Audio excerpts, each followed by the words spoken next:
That's so old. Okay, so we're live from the convention. As always, making sure we can figure out how to at least try to record an episode and get the live questions and the interactions and the engagements. So definitely, not that anybody will, but give us grace. So, never do. Never do. But it's been a fun week already, and it's Wednesday. The last 2 days have served to be informational. Have served to create a lot of good exchanges. I don't think there's been a bad exchange, not in my presence anyways, a bad exchange yet. Whether we agreed or disagreed, the exchanges have been informational. So I'll say it that way. T-minus an hour. Yes, because in an hour, literally, no, hour and a half, no, 2 hours. Clyde will go up, be a part of the general session for D1, where he's proposing, they are proposing. Don't put it on. Yeah, no, they are proposing a new scoring.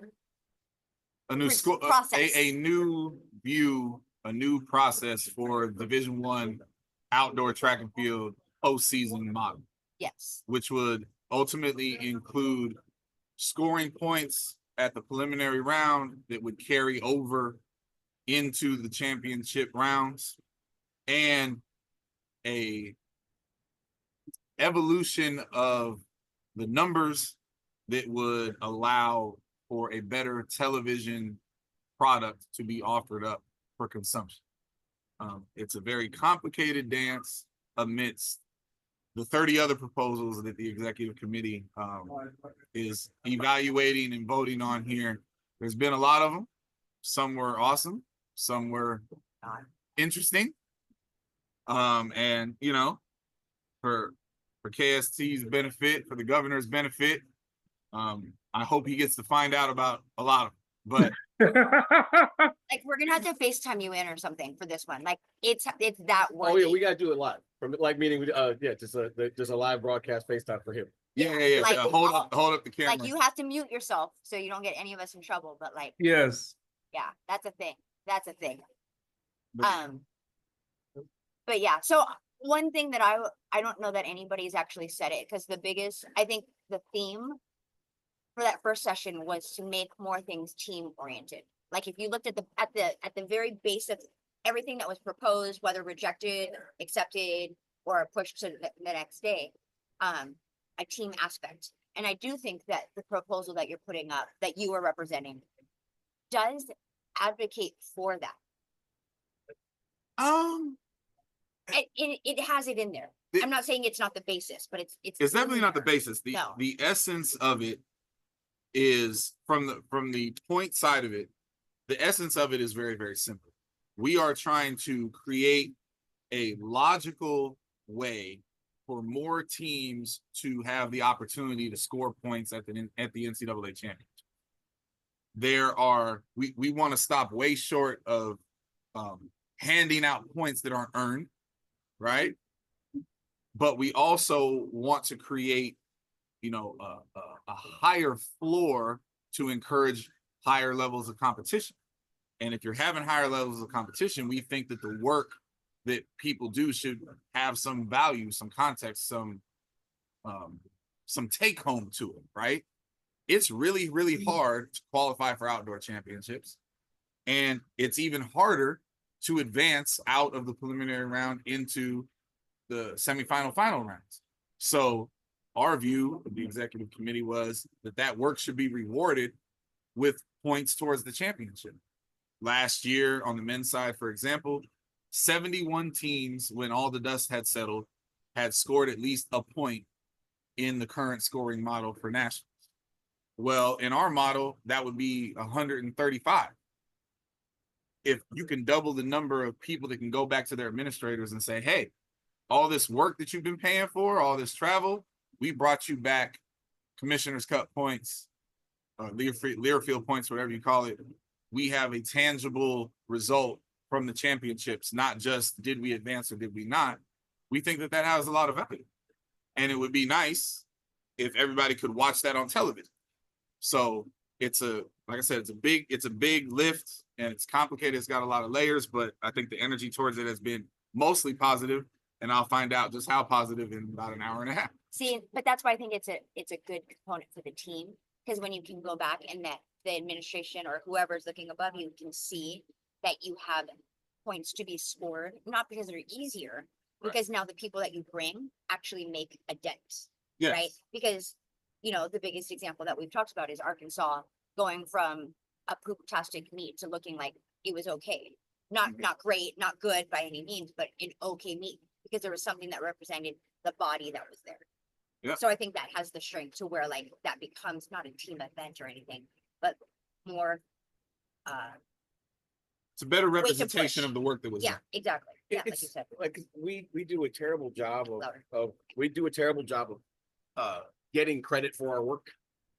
Right. And I say that because I'll put it in context of other collegiate sports, right? Like it's a big deal when baseball teams make it to Omaha. Yes. That's 16 teams. Right. It's a big deal when you make the tournament, and it's an even bigger deal every time you advance in basketball, right? Yep. To the round of 32, right? The Sweet 16. We raise banners for making the Final Four. So at the end The of the Elite day, Eight. this allows for that. There is literally an advancement to Eugene type accomplishment that you get credit for. Right. That in all honesty, before this, like in your current in our current iteration, you work very hard to get a kid to the round of 48, right? Out of that to the round of 24 at the 24. final site. And if your kid doesn't get to the round of 8, Nothing. it's like nothing happened. Right.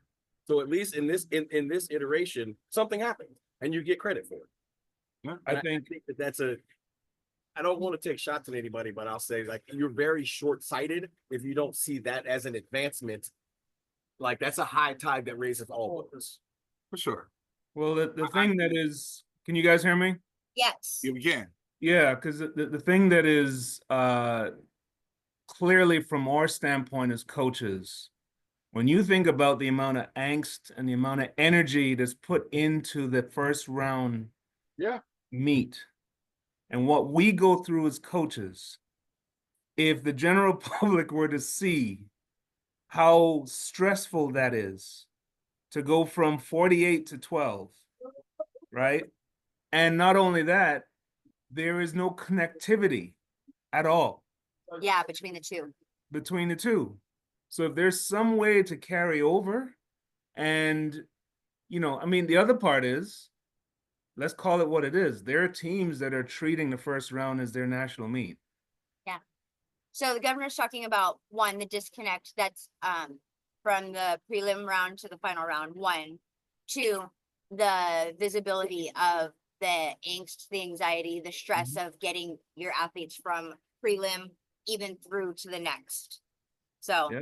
That last round of the long triple jump. Oh Right. my goodness. I think what's lost in this, and I hope that you get a chance to say this when you're on the stage. This is the best and easiest way to justify costs of things to your administrators. Yeah. Because the way we currently have it, you pay for this big trip to go to a round of 48. You come home, house people, then you pay for this big trip to go to Eugene. And if you don't score, it looks like you paid for nothing. Yes. Right? Yes. Right now, if we do it the new way, you pay for this big trip to the round of 48, but you come home with something. That's Yeah. right. Right. And now what are you paying for? You're paying for the opportunity of more points. Right. Mhm. And it's easier for them to understand, like, this is what we're paying for. Right. And what I think my biggest hope for this particular proposal is over the 3 days that people get information and gather information and land on making a decision that will ultimately come tomorrow. I hope that they see all the different angles and values of where we are getting something for this. And yes, when the majority is a net gain, there's going to be some net sacrifice. Our current model is untenable for television at the preliminary round. We have data that says when we're on TV, which is rare, when we're on live TV, the audience likes us. The audience wants more of us. We can't continue to not offer a consumable product and think just because we're awesome we're going to get more on TV because we know that we're not. Mhm. So the little bit of sacrifice that is required to deliver a consumable product schedule for the first round comes with so many more opportunities on the back end. And I think if the majority of people can take a breath and really consider that, whatever emotional uncomfortability that they have with the idea of coming from 48 to 32, down in individual events, but up in group events to balance everything, there's real opportunity there. And I'd much rather be in a position to dictate our own terms moving forward in a world of so much uncertainty than to have things dictated to us. Because if we're going to leave it in the hands of the administrators to dictate to us, we're not going to like what comes for the majority.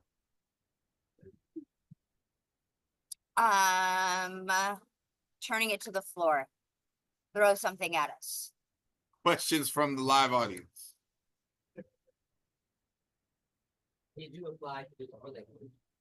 Did I apply to be the relay coach? That is a great question. So Lane is asking that very petty question. Hey, So the question, hold on, the question was, did you apply in the last term for the relay? Was it the last position term that you're asking?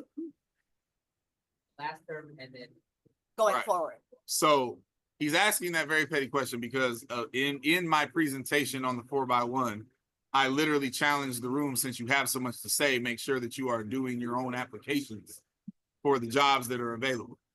Now, I have applied for every Team USA job that has been open for like 10 years straight. I am clearly unconsidered, and that's okay by me. I'm fine with it. But to your very specific question, yes, when they opened the relay coach specific job, I did apply. I was interviewed. Other people were chosen, and I'm also fine with that. Ultimately, I am a fan of Team USA. I root for Team USA, and I want us to get that stuff right because we are the most talented in the world. We are not executing that way. And some of that is on the setup and the administration and all of that. But the athletes have to own a lot of that too, as we covered. So I will always be available to serve if called upon to serve by our nation or any other, for the record. I like coaching. I like coaching. Kudos to you. You actually did a really good job in the presentation. Well, thank you. Like, really good job. I think you presented all information fairly. In fair being, like, you didn't have your own bias to it. Like, you had No. the facts to back it up. And things that people had material to take away. Yeah. I thought that was really well presented. So, Governor, you'll be able to find it on the Alphabet website. Yeah, They were yeah. recording it. Alphabet Crew recorded it, so Okay, I'll check it out.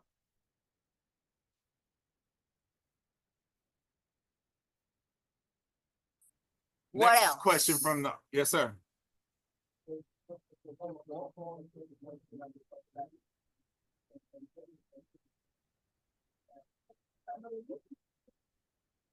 With Quincy Wilson and and Bol running so fast.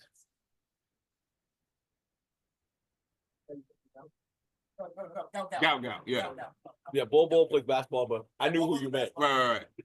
So the question is, them running so fast, so young, is that a hindrance to their future?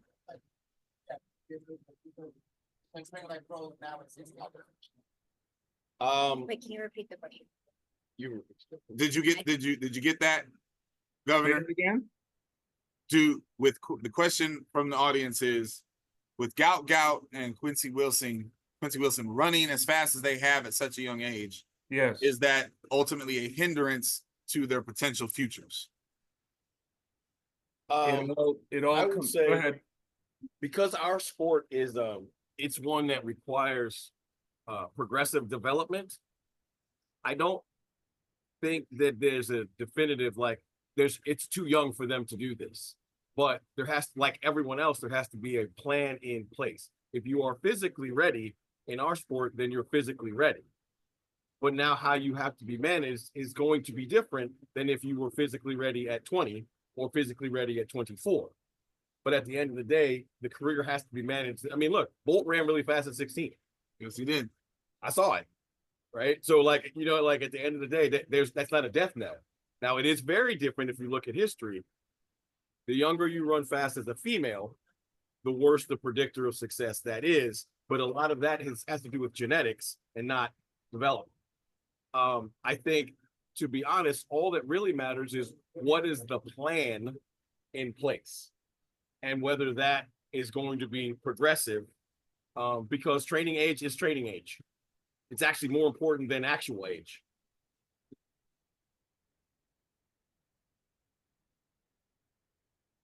What else? I just- Governor. I concur. I mean, obviously, you know, there are always going to be outliers. There are always going to be those diamonds in the rough, per se. And really what it boils down to is how you manage the time and the energy and what, you know, how much stresses you're putting on this young man or young woman during their developmental stages. They're still not, they're not men, they're not women yet. Like, so how you manage that period of time while they're still growing, while they're still maturing, is what's going to determine their success. How much is too much? I mean, I was able to ride shotgun with many of these athletes that came up during our time, and by and large, they had coaches and they had, you know, managers and people in their corner that were able to say, no, not yet, not yet, not yet, not yet. You know, you think about what happened with Usain Bolt, taking him to the world championships and not running him, you know, things like that. You know, you might be thinking at the time that maybe you're taking an opportunity away from the young man, but at the same time, you're building that hunger. You're building that fire inside. He gets a chance to see it, smell it, and go, okay, all right, watch what happens the next time I get this opportunity. So it's a push and pull type mechanism, in my opinion. I would say that those two young men have both done amazing things at extremely young ages, but their realities could not be more different. And moving forward, to agree with everybody's point, it's going to be about the management angle, not they're too young to run this way. What are you going to have them do? Run slower on purpose? Stop. Like, they're going to run what they're going to run. Quincy's an American. He has a very, you know, a lot of structure around him right now. He's coached well. What's the plan? Is he going to turn pro early? Is he going to go to college? If he goes to college, how long is he going to stay in college? I bet my own check that Gout ain't never coming to the NCAA for college, right? So is he going to stay in Australia? Is he going to continue to be coached by whoever's coaching him now? Who is coaching him now? Have they dealt with somebody like this before? Do they have any experience? Like, there's so many unknown questions. So the management of said talent, do these people have reputable people in their inner circles that care about the longevity of their careers, or are the people around them just trying to eat off their plate immediately? That's how unique early talents get room. It's not the races or the training program per se, right? If Quincy Wilson goes to college, he's going to have new coaches. Is he going to choose coaches that align with his body type, align with how he needs to train? Are the coaches he's going to go to functional enough to make edits that they need to make for such a unique talent, or are they going to demand that he gets right with their system? There's so many what ifs, right? I'm never going to tell a young person, slow down, it's too early. That's crazy. I'm also never going to tell, we are college coaches. In this current model that we all are all living under, you could argue that it would be in my best interest to take my uniquely talented freshman last year and make sure that he's good, but not awesome, so he doesn't get snatched away. I would consider that a disservice. Like, nah, Selfish. you're gonna get the best of me. And if you stay, you stay. And if you go, then it's someone else's job to get the best of you. But I'm not gonna hold you back to, stack my own situation, right? So do what they can, keep them healthy, nurture their development as people, as young adults, and keep them away from the sharks that can easily destroy these kids. But too young, too fast, I don't subscribe to. I will say this, the only thing that I would have liked to, and obviously I don't run this young man's life, but the only thing I would have liked to have seen happen this past summer was after Quincy Wilson's Olympic experience, I would have liked to see him go to World Juniors and win the quarter. Because global titles are preparation for further global titles. So now he got hurt, so it wouldn't have mattered anyway if that was the plan. But if we go backwards, like that was the plan and the productivity of Taboho. Like, I mean, at one point in time, like he was a really fast prospect and was going to go to Oregon. Yeah. Right. Everybody forgets. Then he ran really fast at World Juniors, right, and destroyed everybody at that level. So then it was clearly obvious he didn't necessarily need that next step of a year or two of college to be ready for pro. But we found that out on a global stage against people his age, right? So like I would have liked to have seen that, but at the end of the day, I'll be honest, like to Clyde's point, like Quincy Wilson has a team of people around Like him. a whole Like team. I don't think he's going to be mismanaged because there are lots of people who will see the flaws if somebody comes out like, well, we need to do this. Right. I think he'll be all right. And that team includes 2 highly successful functional pairings, Yeah. which, let's be real, some of our phenoms that have come along didn't have that. Correct. So he's in a great situation. The call I just took was from Sir Lucius. He hasn't mattered, but he's gonna try to make it out. So he's en route. he's inching his way down towards us. So hopefully he gets his stuff getting taken care of. But all right. What else? Yes, Sam. So there's a lot of young coaches here at the convention. They look at you guys and kind of you got it all figured out. What's something in the past like 3 years or since the show has started that you guys learned that's really helped? That's a really good question. So, Governor, Sam's question was being here at the convention. There's quite a, I mean, like I said to you the other day, now we're kind of the older heads. Mhm. We're now kind of the older head, kind of been the older head. But you know, since existence of the show, what have we learned? Or what is there? Is there something that we've learned? So wait, I'm just gonna jump into it. Yeah. So this is my first convention that I've actually realized, like, whatever you guys have all been telling me. Like, So we've been telling, just so we're clear what she means, we've been telling her for the better part of, since Coaches Collab started, so the better part of 3 years, right? People know you, you're an entity, like, people are watching and you matter. This one, This is true. I still don't really believe I don't it, know to what be you're talking about, that's crazy, that's not true, like, nobody knows me. Continue. So, like, I actually kind of feel it. I still am not comfortable with it. But Those are 2 different issues. yes, Yeah. so many different Please. issues on that. But the thing that I've learned about that is, one, when we're not engaging with actual people, like if I'm just sitting, it matters the way I look. It matters the way I respond to how are you doing. Whether if I mean like, I'm great.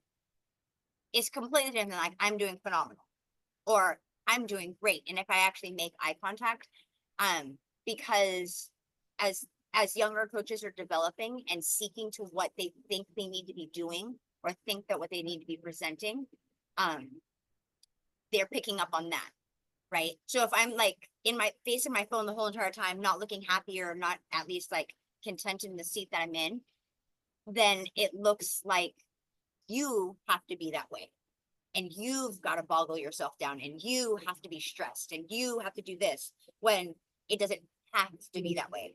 So I've really picked up on these things. Like, one of the most common feedbacks that I've gotten from the women in coaching panel was your energy. Your energy was contagious.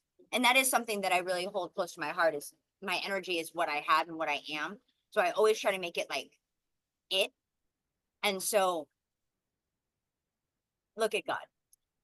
The conversation before we started recording was Chu can't be tired because we're in the daytime. And I'm like, and how many times has the comment said she's yawning or she's slouching? And I'm like, God dang, it's like it's 9 o'clock, give me a break. But like God's telling me, shape up, ship out. You're not gonna get it together, get out. So I hear you, stop yelling. My energy has to be a consistent. But that's what I mean. Like I've learned that like how we the message that we portray, whether it's verbal or intangible, like is huge. So whether it's on Zoom, in person, at a meet, you know, in the grocery store, it matters. So I really like I knew that before, like I really understand that now. So That is all very well said. We're gonna come back to something throughout there. Oh, You know we God. weren't getting out of that without I that don't know what topic I coming said. up. Oh, don't you worry. I I don't know got what you, I boo said. boo. I got you. shit. What have I learned since doing this? Let's be clear. We started doing this during COVID because we were bored. That's not true. I wasn't bored. I'm talking about bored. this. It's not because we were bored. Maybe not for you, but that was definitely a part of this conversation. It was. We're bored. Something to This do. might be useful. Let's see what happens. I never imagined that you people would want us to continue to do this for this long. So I guess what I've learned most of all is that we have the ability uniquely, like people that do this, we have an ability that I underestimated to connect to a larger audience. Mhm. Like I thought it would be fun. I thought it, 6 months and kind of flame out and we'd be over it, like so many others realities have been. But Always a petty turn.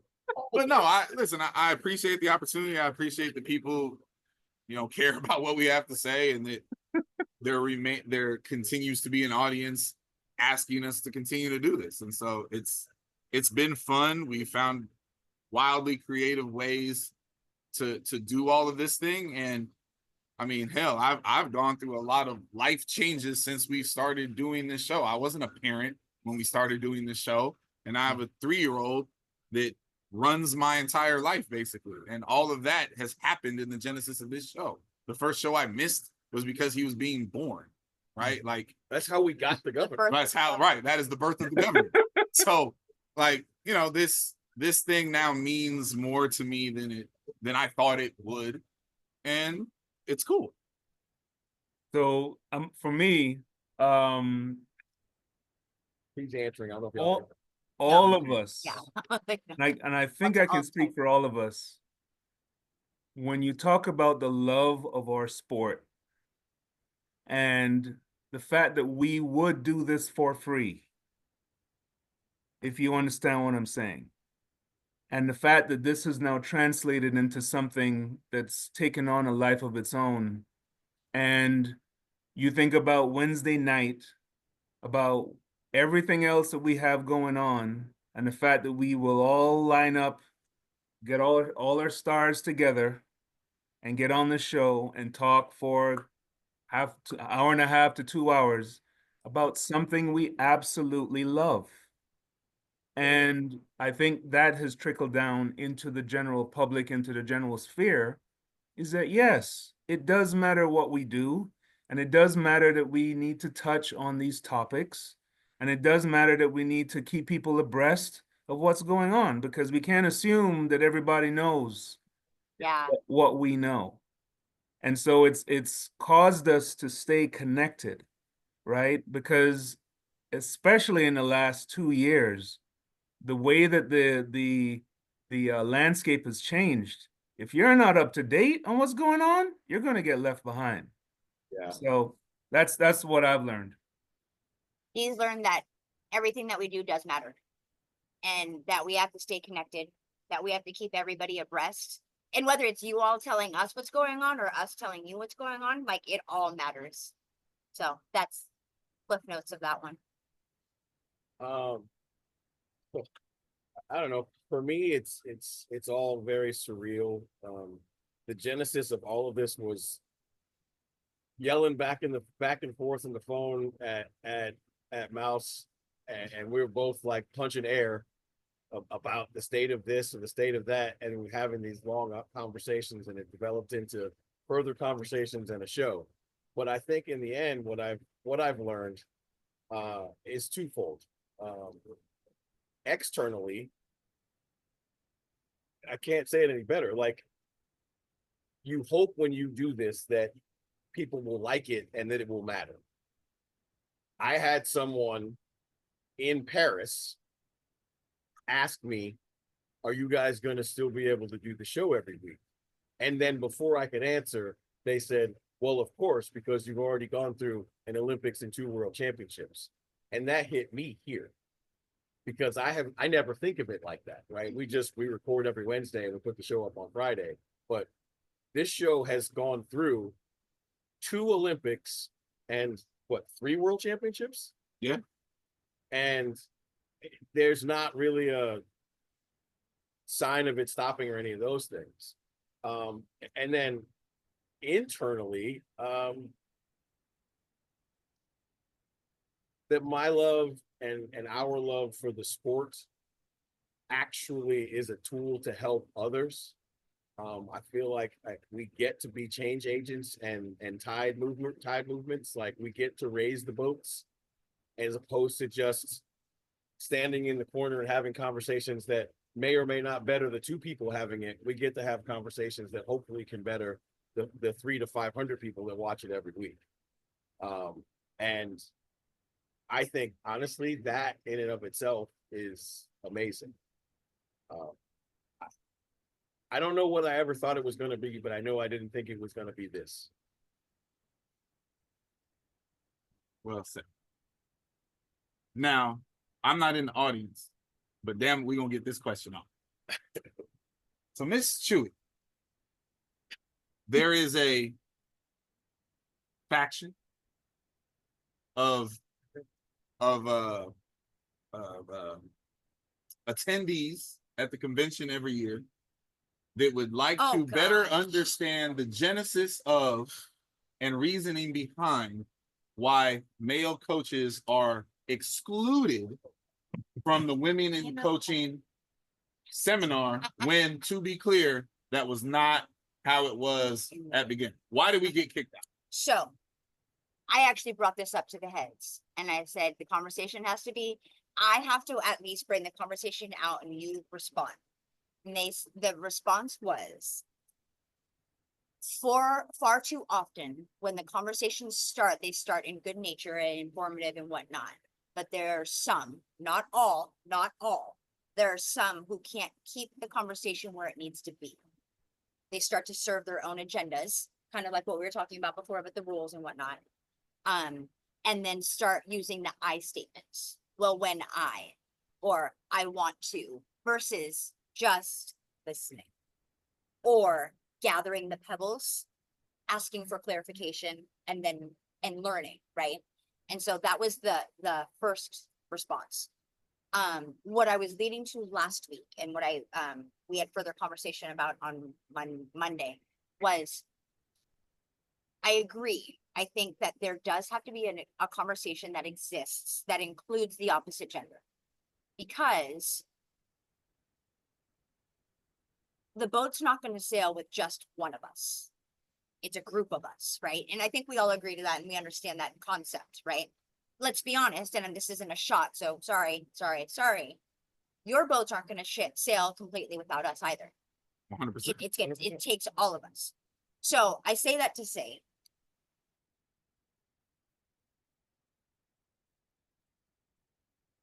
females. And so giving females the tools to do that. So acting as if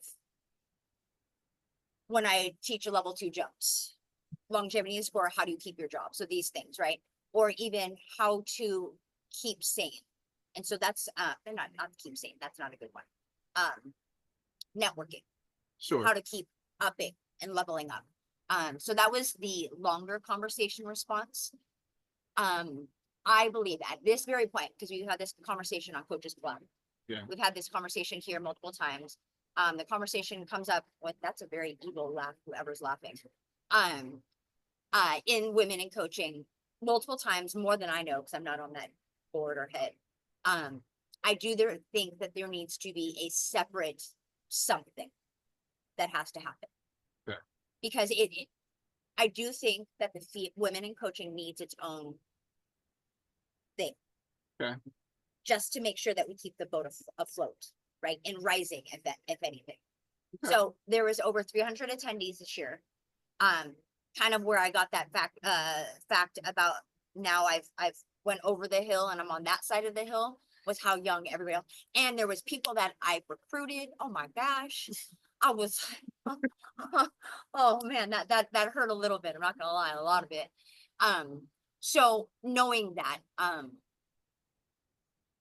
I guess now I'm challenging me, us, whoever, it doesn't have to be us, to make that a reality. To how to, I guess, round our edges Sure. between the genders, maybe. No, that's fair and much better stated than whatever that thing you said to me last time was. I don't even remember. I But it's just the same thing, just different words. words matter apparently, right? They do. No, listen, I brought this up because I knew you would have something brilliant to say, and that's very well stated. I just, as a huge supporter of women in coaching, as a person who has hired more women than some of the women that are speaking on this panel, like, I want to learn what I need to learn to continue to further the advancement of women in the sport. And I don't know how I get to do that if we're locked out of the room. So We just need to make a different room. right. Let's make a different room. Right. So I'm here for it. And I truly believe that the majority of men in this business come to it trying to advance the women. I think there's very few bad actors in this space, and I hope that I'm not wrong about that. So anything in the future that I can help with in that space, I'm down with it, and I think the majority are. So let us know since we in the hallway. I will start conversations. That's what I will do. Okay. That's my challenge to myself. Now we can go back to the art. Oh man. Uh-huh.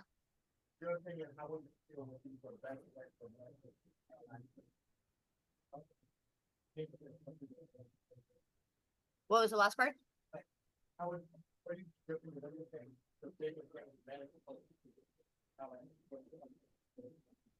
Okay, so the question was, what can male coaches do for the younger or new female coaches coming into the sport, how they can be allies? I think the number one thing, and this is what shot into my head as he was just speaking, was ask. Don't assume, don't presume, and don't disable. Always enable. What do I mean by that is don't steal anybody's power to say no or to say yes in that same token, right? Guiding, asking. So this is a concept that I got when I was in undergrad, learning about adapted PE. So physical education for those who are able differently. Always asking, can I help you? Can I move this chair for you? Not let me take this chair out. Not let me get the door. Because now you're disabling that person, right? From whatever it is. That part, I think, I love the notion of, I want to help you further your career. Follow me. Mm-hmm. Not the way to go. Everybody's path is different. So where are you trying to go? Mm-hmm. How do we get you there? What is your next objective? Okay, what are we doing, right? And so I say we because you try to do that as a collective to bring them along, right? Not how can I help you? Mm-hmm. Those are two different things completely. And so those are the little things, because those little things keep the doors open. As soon as he tells me that I'm going to get you an Olympic medal, if you just stand next to me to Coach Linden. That's completely different from, hey, we got this together, you know, and then we move forward. Those type things. You know, I'm not for gender rolling, but I am for going to your strengths.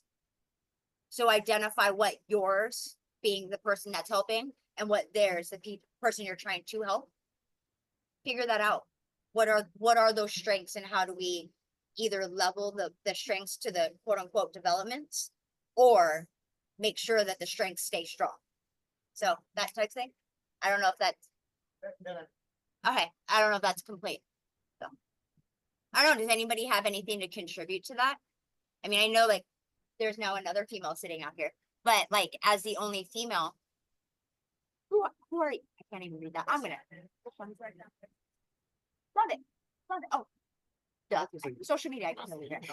Just kidding. I don't have glasses on, so I Touche. can't No, see anything. she's blind as hell. Since she started wearing her glasses regularly, now she can't see. Now I can't see anything. It's horrible. As a female in the sport that has a position, how do you feel that you can be best supported to keep growing in your, whether it's in your position or to other positions? Like I'm an operations, so I Uh-huh. feel like it's not very important. Mhm. The supporting is where when people ask me where I want to go. Yeah. Where's my next goal?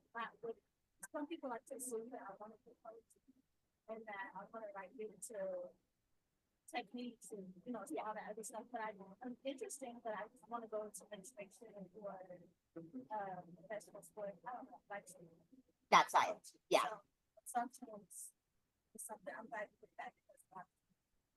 So the feedback was to also ask where we're going, not assume you know what direction you're going into. So anybody else? More questions from the audience. Well, or even back onto like feedback questions onto how to help guide a female Oh, okay. in this in the positions. It's okay not to. I'll stick 2 cents in and I'll just say Louder. that. Sorry. Y'all can't Not understand. for them, for them. Yeah. I almost have never been had somebody tell me to be louder, so sorry. What I have found to be helpful is to, in anything you're doing with any mentee, male or female, to always teach to fish as opposed to give the fish. So like in her beginning stages of advancement, all I ever tried to do was introduce her to people that she could then vet out and find out whether they would be appropriate mentors for her. So it was like good person meet good person, not, hey, you got a job, you should hire her. Right? Because It's you like, said so. right? Because I said so. Because honestly, like there at some point in time you get to a point that like you could make those conversations. And I tried my best never ever to do that.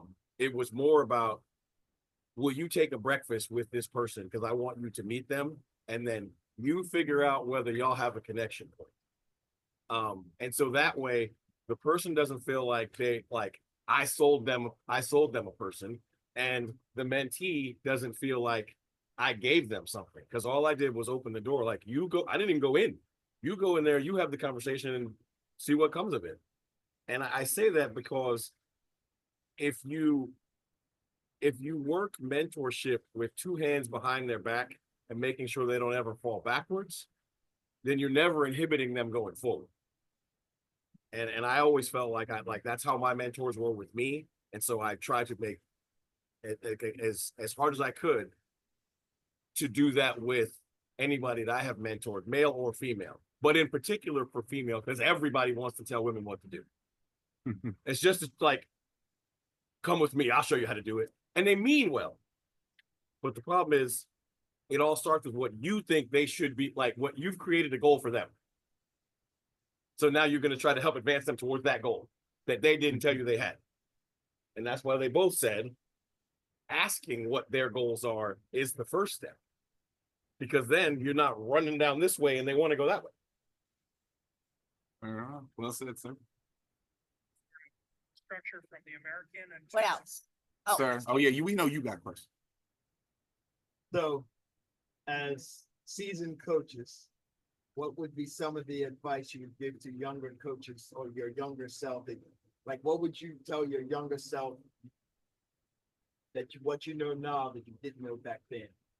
KST, Governor, what would you tell your younger self or younger coaches that you know now that you didn't know then? I have one phrase. Today's price.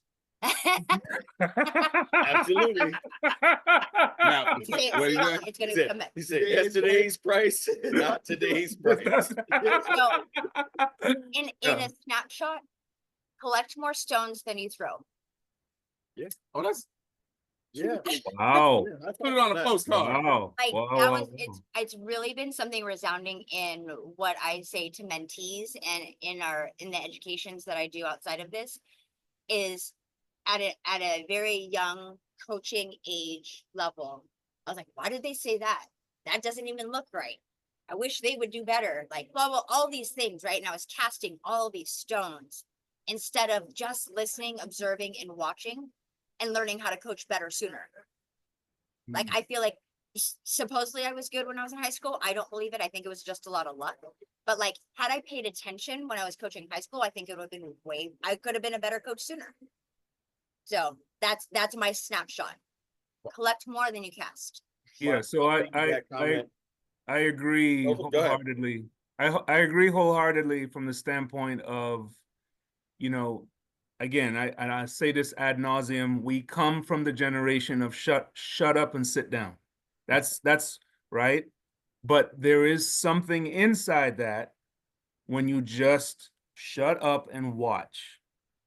Stand on your mentor's shoulder and watch.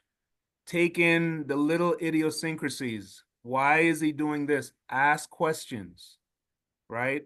That's how you're going to learn in this business. And you're going to see in the space of a 1 hour session that 6 kids are getting 6 different cues for the same thing. They're being communicated with differently. But if you walk into it with a cookie cutter mentality, you're going to find yourself at this generation, it's not going to work. You have to meet them where they're at. And that is a critical, I think that's a critical piece of coaching kids in this generation.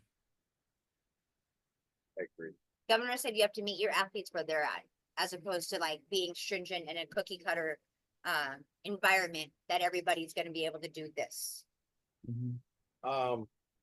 I would give this advice to any young coach in any field.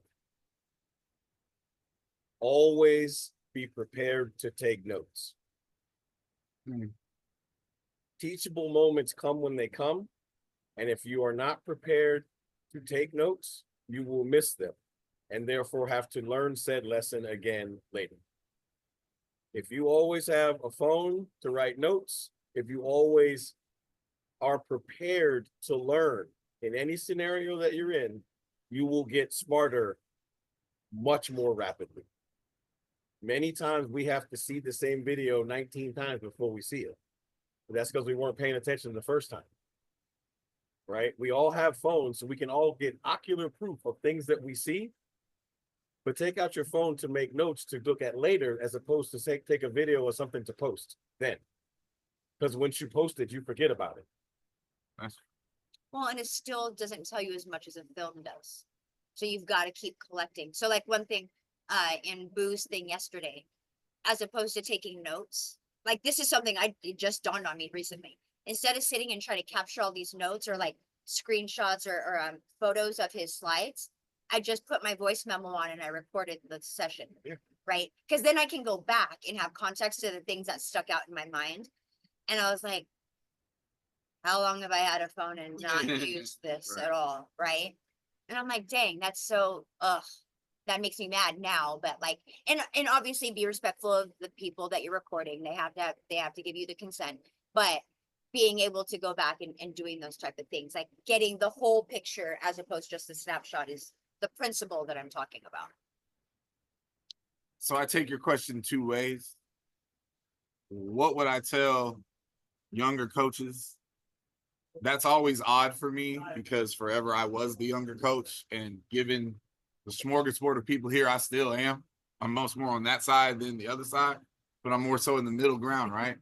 So what I would tell younger coaches is kind of layered.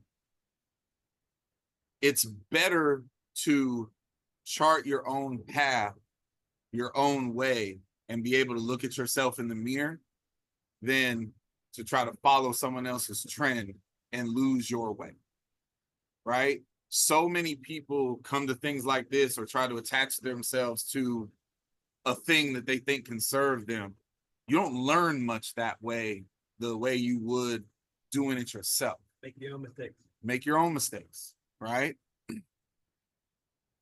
What I would tell my younger self, as a person who made their own mistakes and didn't play by the rules and like objectionably stood on my own ground, you were absolutely right. And I'm better served for it now, right? I think I have more people's respect now because they may have hated that I wouldn't follow in the beginning, but I'm on the other side of it and I didn't necessarily use you to get there. So now you have to see me independently. My younger self doubted that along the way, and I shouldn't have. I should have known that I was right because I was. And like, I can't tell you how much business peace I have with that, because I don't owe anybody shit. Don't expect anything different. Right. What else? Anything? Yeah. Just kind of coaching philosophy and strategies like, what are some common mistakes you see in track and field, and how can we? Ooh, I'll take this one because we were just talking about this. So the question is, coaching philosophies, common mistakes, how do we avoid them?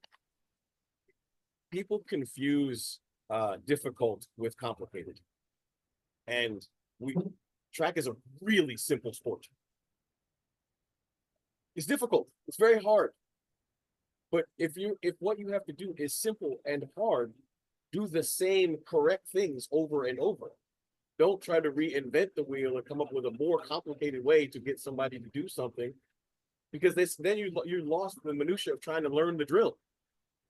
When the reality is, like, I'm trying to get you to go from here to there. So let's work on getting from here to there.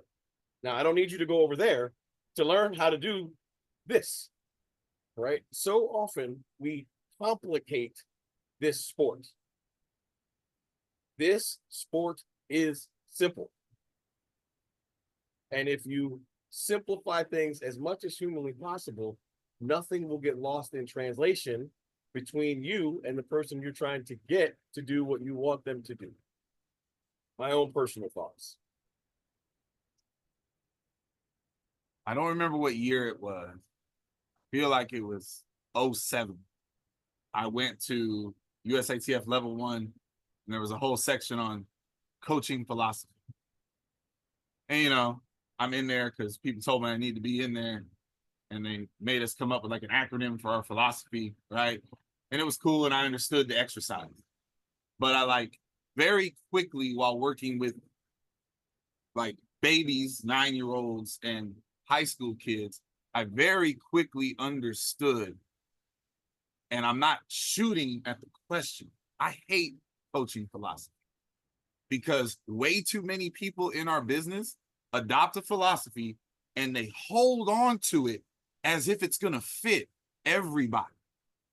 I do not believe in systematic training at any level. I believe if you're going to be really good at this, you need to be creative enough, competent enough, flexible enough to train her the way she needs to be trained, him the way she needs to be trained, you the way you need to be trained. That is a harder job than saying the three of you need to come here and get on my page because my philosophy is dope. It may work for you, may stagnate you, may crash you. And if I'm popular enough or I'm good enough recruiter, well, I can just get rid of these two and go get some more. But my philosophy might actually be the problem. So much of our sport is dictated by science, physics, etc. That is true. but a big part of it is art. And if you're not a competent enough, flexible enough artist at your gig, then your philosophy is going to break more people than you make. So I don't have a philosophy. Every recruit asks me that. And I'm like, the answer is, I don't even know you.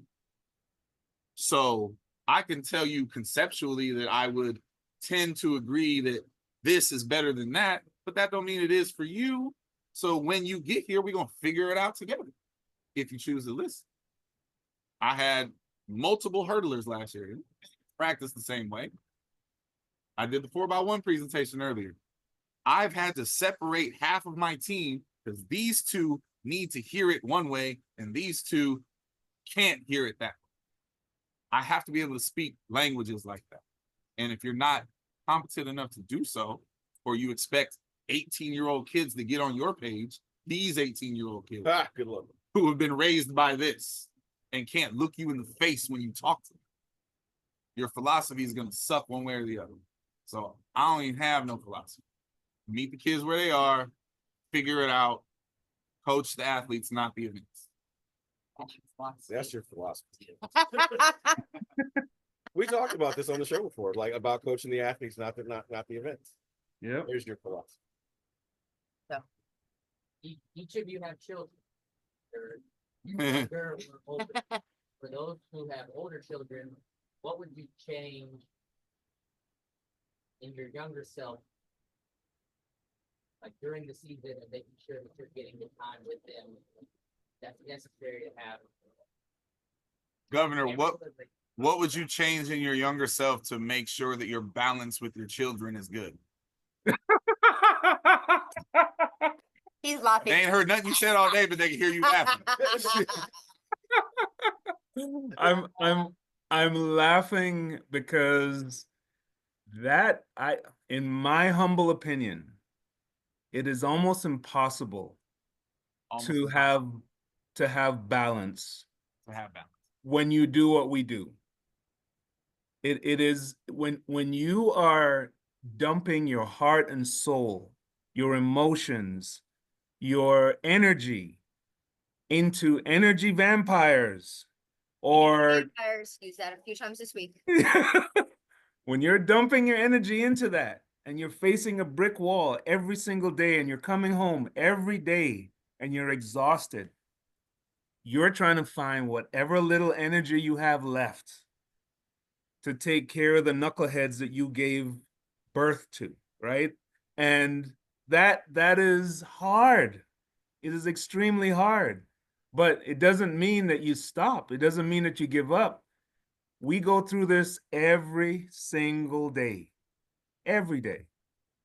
And I don't know that there's an answer to that question. He didn't have an answer. So as the new parent, they're gonna have better answers than me because I'm figuring this shit out on the fly. I will say this. I don't like attempting to answer that question for people in our business because, yeah, we're all parents, but my reality is so specifically unique. Same with me. I'm Yes. in He has a his different as reality well. I am fortunate enough that the mother of my child so happens to be of this world. And I'm lucky enough that I had a child while in a position to make sure that she and I are on this journey in this business together. Same So here. my child is being raised in this sport. Yeah. He is 3. He spends every day of his life basically in the office with us. He's, for better or for worse, learning things from my team, right? He's there, right? And I know that that's going to change as he moves on to school and all of those challenges that come. But at the end of the day, my partner in this is of this world where so many of you, they are not. Mm-hmm. And I would imagine that's a completely different reality and a completely different balance. I consider myself to be quite fortunate in that. And to this point, I'm having nothing but fun with that space. So I got no issues with balance. It's all together. Mm-hmm. I got this from Governor's wife years ago. The balance happens and shifts every moment of the day.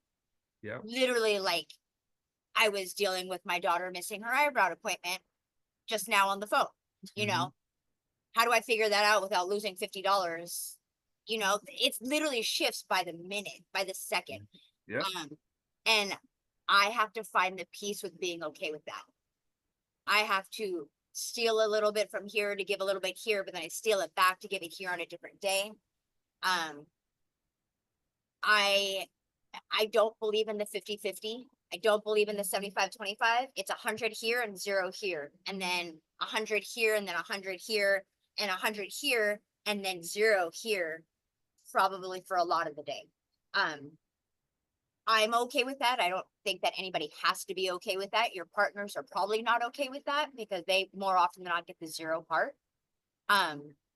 But I think specifically to the children, because they don't get to choose if they're coaches' kids or not, they're grown in, they're put in it, whether they want to or not, is to actually listen to them. I think you ask them questions. Again, you don't assume what they want, where they want to be, or how they want to be. You ask them. Do you want to go to the track if you have the choice? Do you want to go to the track today? You're praying and hoping it's a yes, but if it's a no, okay, well, maybe I only have you go to the track for 4 hours versus 6 hours. You know, you find them in the middle in that faction. And you have to be okay with letting them down. It's just what it is. So that's the balance for me, is you piss them off, but you know, my answer is, well, you're doing this because I do this. So you're not going to get what you want all the time. And that's the balance. So that's not an answer to your question, but an answer. Yeah, I don't know. My answer is similar, but I think it's like this. People forget that balance happens in multiple different positions, right? Your balance, obviously, when you stand on both feet, because that's the way God made you. But if you stand on one foot, you don't just all of a sudden topple over. You find the balance, right? If I stood you upside down and you put both your hands on the floor, you're not going to just fall over. You're going to figure out how to find the balance point. That's exactly what you have to do in any profession, right? Sometimes you get to stand on 2 feet, arms crossed, and be like, I am solid. There are other times you're going to be on 1 foot with both arms out and 1 foot straight out forward, because that's what balance looks like on that day. And look, I think the one thing that I've learned in this is when you have the opportunity for a win, take it. It was expensive to get my family and her family to Paris to watch the Olympics, but it was worth every single penny. We barely saw them. We were at work, but they got to go to the Olympics and come home and had stories to their friends and their families about Paris. So for 16 days, they didn't dislike our jobs. When you have opportunities for wins, take them. I told you it'd be better. Last question topic. Actually, Oh, wait, there- Governor, did you? Oh, you did. he Okay, did. sorry. There's been a request for an impromptu hot seat. Shit. But the question is, who do you guys want to see on the hot seat? Like of us? Yeah. Oh, Oh, shit. That's not what I thought you meant. I don't know what I said. I think coming up with hot seat questions on the spot is really hard, to be honest. Listen, fuck it. I've been on the hot seat this whole damn convention in every form possible. I'll do it. I'm saying, I'll do it. It's about to be hot seat. Right. Yeah, it's prep for my next hour. Go ahead. That's fair.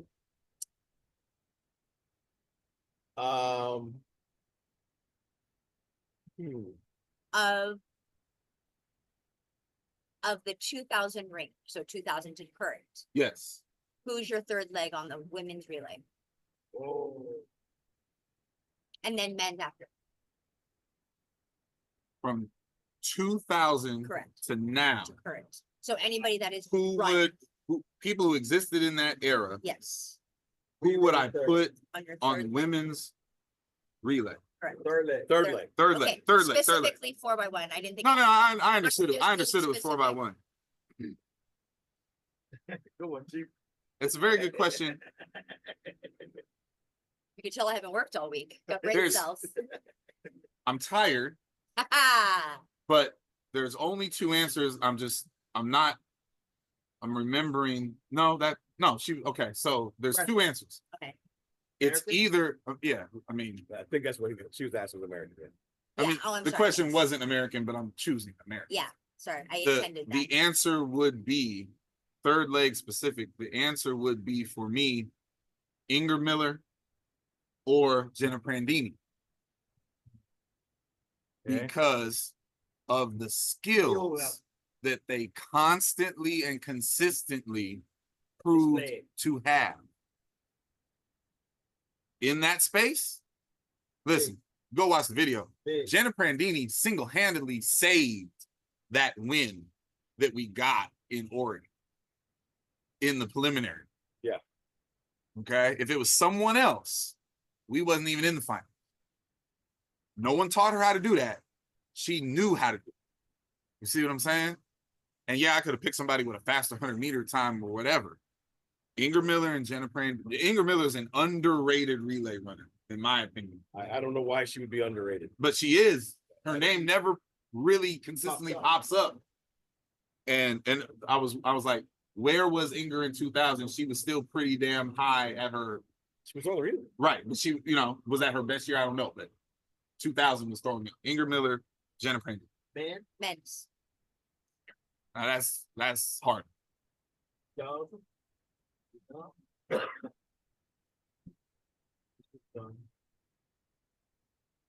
Ugh. We've had so many people that shouldn't be in that position. Yeah. mean, Say it. God. I mean, because the two best to ever do it aren't running. They weren't running in 2000. Yeah, exactly. That's all. Right. No. Right. Like that's Yeah. so that's Okay, a so give no. Stick to the okay. Well, I got one. no. My answer is my answer. It'll piss people off. That's fine. I know what you're The best third leg available for many years now Oh, boy. has never Here we been go. on the relay, Correct. and that is Grant Holloway. And I got another one. Where's he that also showed me that part of relay should be on the relay. Well, listen. We could put a whole host of people on 2 and 4, but if you started Grant and you ran the youngster on 3, you'd probably fix a lot of problems. Sure. But, Love Arian in the spot. I'm Yes. fine with that. but Grant's But Arian's Done the not job. done it. Grant's Grant's done done it the at job. an extremely high level, just not been given the opportunities to do it at the highest level because he might be the greatest hurdler ever. I don't know how that's a negative or a hindrance, but it's on film that he's awesome at it, including as a pro, just not in the uniform that you would imagine. I am choosing Grant Holloway in that space. Favorite state to live in, not California. There's no such thing. And listen, I mean this respectfully, because I recruit the world. There's California, and then there's the rest of you people.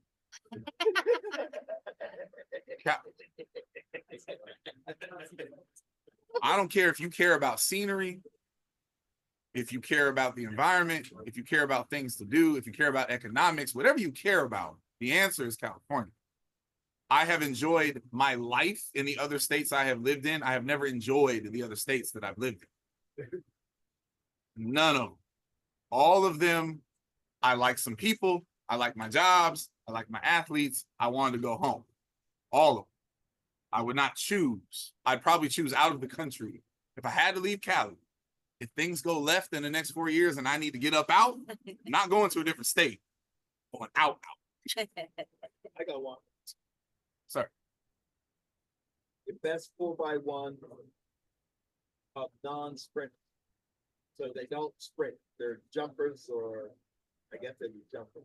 So the question was before, what state outside of California is your favorite? And the current question is 4x1 of non-sprinters. That might take some time. We'll give them a week because we got to wrap up. Yeah, I'll get Yes. that one back on the next show. Yeah, But we gotta- Grant's we on gotta- third. all right. I got one. Did we not hear that was the last one? No, I mean, That was a long one. Go ahead. You got it. KST got one. If you had to cook a meal Jesus. and it has to taste good or you're off, what would you cook? What? Hold on now. Hold on. I am half Italian. Many, many things, but Italian. Bolognese. Bolognese, okay. Not out the jar. Like I can make it. Listen, I assumed.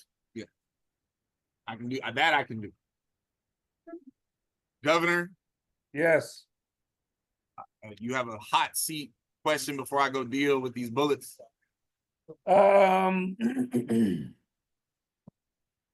Um, okay, and speaking of food, favorite pre-championship meal for you? Favorite pre-championship meal for For me? you, yes. What are you eating? You're about to head to the track for the finals. What are you eating? Actually, you know what? In any other place, that wouldn't be a thing. But since our championships are in the proper place for the foreseeable Oh, future, God. Eugene, in Eugene, I have a pre-competition meal, Okay. and it is, I'm going to forget the name of it, but it's Studio One Cafe. They have this turkey, avocado, bacon sandwich with sweet potato fries, and it's awesome. And it's right there. So wherever the car gets parked, I'm grabbing that on my way into the track. So as long as it's in Eugene, that's where I will be.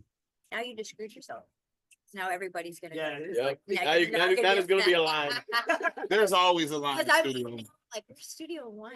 It's Down. right behind the track. Yeah. Got it. Oh, I know where it is. Yeah. Got it right Studio by One just the, got a bump in the. right. You're welcome. They- NIL. Yeah, you're gonna get an NIL deal from Studio One. Yeah. All right. Somebody needs one. Well, thank you so much for everyone who's out here with us. Thank you for all of you on Zoom. I will get this up on time for everyone to enjoy. But like every other year, it's fun. We love that we get to do this. Sorry we had to take it off last year, but we're back this year. So have a great week. Talk to you guys later. Bye.